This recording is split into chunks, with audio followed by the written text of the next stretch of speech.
Welcome at Pizza and More. Let's make this time something which fits to Advent and which fits to Christmas. Yeah, I'm Jürgen and we make this time a Pizza Stella di Napoli, so the star from Naples. We will make now an absolute delicious Neapolitan pizza with a total leavening time of 48 hours, but we won't make a normal round shape. We wanna make a shape in form of a star. And especially this star with 8 tips. Maybe you remember once I made already, I made last year 2 videos also with pizzas in the shape of a star, but only with 5 tips. One pizza was like a pizza margherita and the other one was, let's say it was a sweet one for dessert. The pizza we make right now needs a bit more a stable dough. Otherwise, it could be the case if we launch the pizza into the oven and we have a too weak dough. At the end, we have then not anymore the shape of a star, but the shape of the moon, and this is what we want to avoid. We will make a direct dough with the leavening time of 48 hours and a hydration of 64%. And I wouldn't recommend to go far higher with the hydration. The reason is, as soon we go higher with the hydration, it could be the case that the dough gets again too weak, and then we have the same problem that we can't launch the pizza in the nice shape of a star. As we have a leavening time of 48 hours, I would recommend to use a flour with a high baking strength, which means with a W value over 320 and over 13% of protein. This is important because if we have a flour with not that high baking strength, it could be the case after the 48 hours the gluten structure breaks already and then the dough gets weak and then we have again a problem to shape the nice pizza. And now I would say we start with the dough. By the way, it's not required to note the ingredients because everything is in the video description as in each other video as well. I have here 500 grams of flour. This is a Typo 00 flour and it has 13.5% of protein. Then I have 320 grams of very cold water, so we come to a hydration of 64%. Then I have 15 grams of fine sea salt and 1.5 grams of fresh yeast. And maybe if you don't have no precision balance or precision scale, if you have a ball of a yeast in size of a pea or maybe a little bit bigger, then this is 1 gram of fresh yeast. Making the dough is pretty easy, especially if we have a direct dough. The first we add into our mixer is the water, directly followed by the flour. And then we add the yeast. I know some people say it's required to dissolve the yeast in our water, but I think it's not required and I'm not doing it. Now we start mixing for around 5 minutes. Then after 5 minutes we add the salt. And now we continue kneading for additional round about 15 minutes. We knead until we are able to make the window test. After 20 minutes of kneading, I think the dough is ready. I covered my hands a bit with water, then the dough is not sticking that heavily to my fingers. I took out a piece of dough and then we try to stretch this piece of dough. And if we see it's possible to stretch it very thin, then the gluten structure is built and the dough is ready. If the dough breaks immediately, then we know, okay, we still have to knead, we have to continue kneading, otherwise the gluten structure is not ready. But you can see my dough, I'm able to stretch the dough very thin, so the gluten structure is built and I can take the dough out of the machine.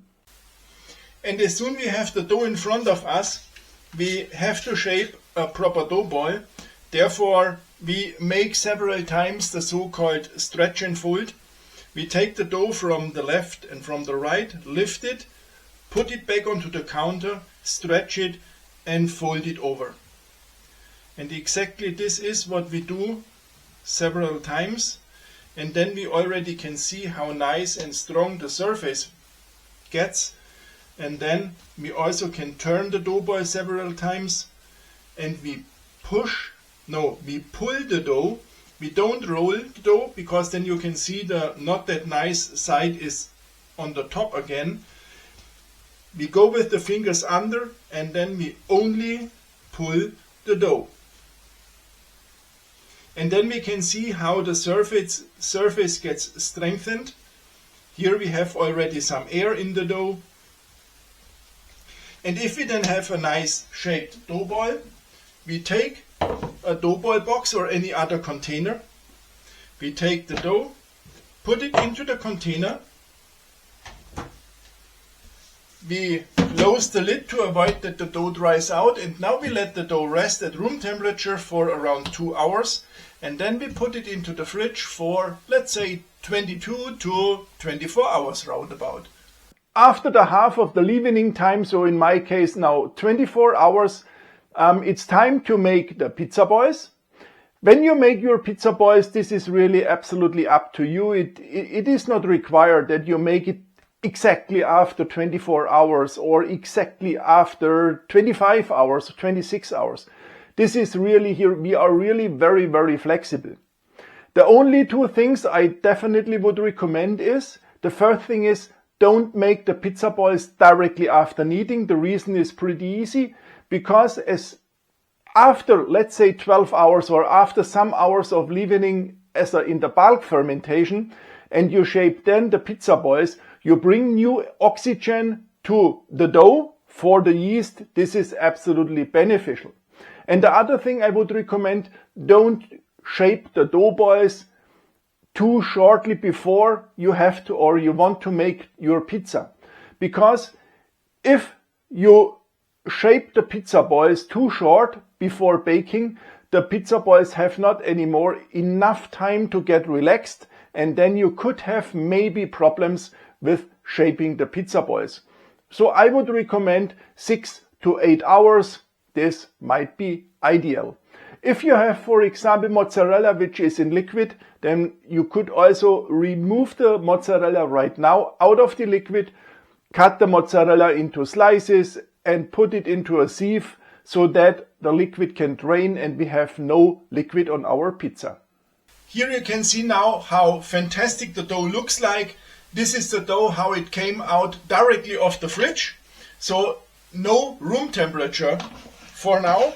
Now I take this dough out of my box, put it onto the counter, and then I make 3 pieces, either with the identical size, or I always use a kitchen balance to have for all pizza balls the same weight.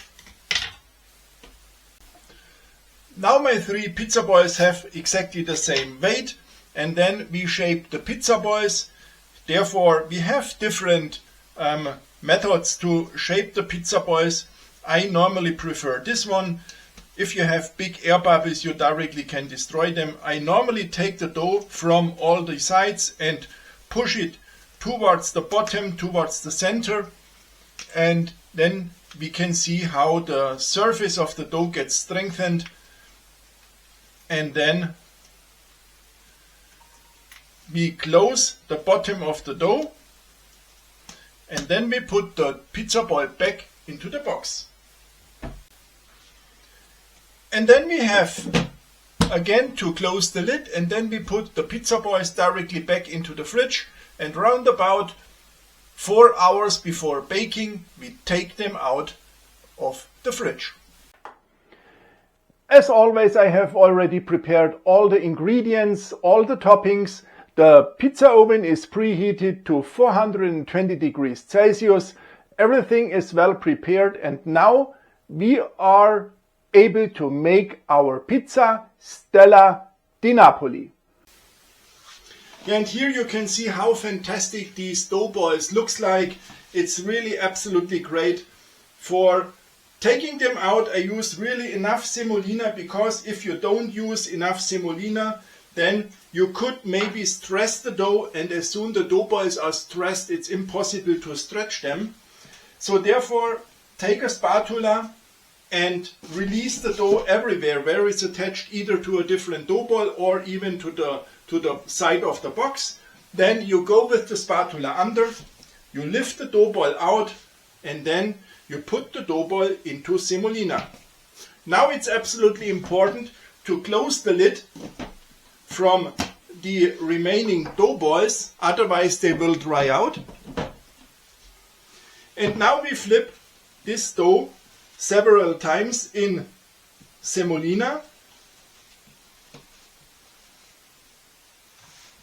And then we start stretching our dough. It's now different than we stretch normally our Neapolitan pizza, because we don't need the air in our crust.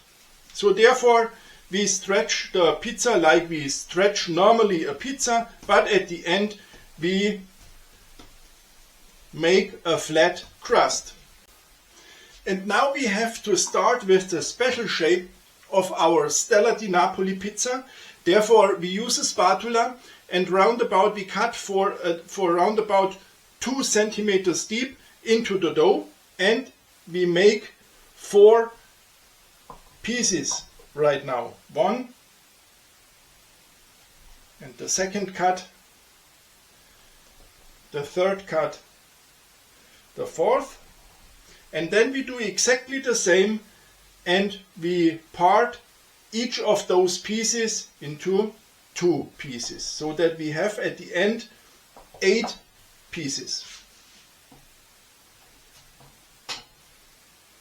These are exactly for the 8 tips.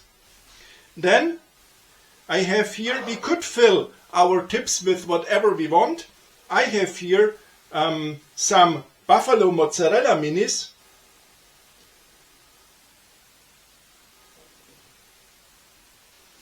Then we add a bit of olive oil on each of those minis.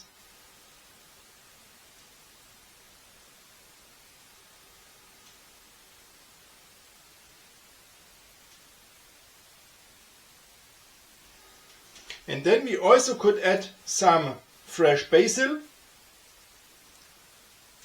And now we have to close our tips. Therefore, we take from one tip both edges, bring it together, and then we press it, and then we press here the whole tip together. I show you once again what I do. I take the two edges here, I bring it together, press it, and then I close this tip. And now I do exactly the same with the others as well. Then we add some tomato sauce to the center. Then as next some fresh grated Parmesan cheese. Then we add some fresh basil.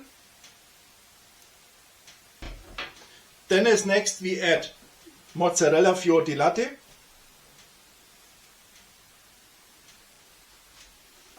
Then today I thought, let's eat the pizza with some salami. This is salami hot salsiccia, spicy salsiccia. It's from Calabria. Then of course some olive oil. And then it's already time for the oven. Therefore some semolina onto the peel. And then we push the peel under. If the star is not nice anymore, then we have now time to correct the star.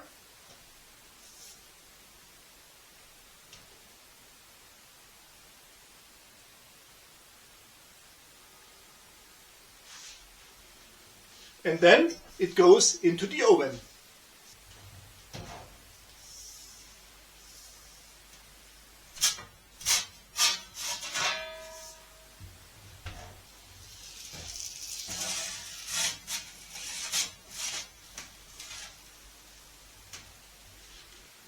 And here comes the Pizza Stella di Napoli out of the oven. Then we have to add fresh basil. And here you can listen. I hope you hear how cross this fantastic pizza is. Yeah, and now you know why I said it's important not to have a too weak dough, so with not a too high hydration. Otherwise, if you launch the pizza, it could be the case that the tips of the star are not anymore at the position where they should be. They go to the side or wherever, and then at the end we don't have anymore a nice star shape. Therefore, I really would recommend make it a bit more dry, the dough, even if you are normally using maybe 70% hydration or so. But for this shape, you should not use too much hydration. Yeah, if you like my video, it would be fantastic if you would subscribe my channel, and then we see us also in the next video. Ciao.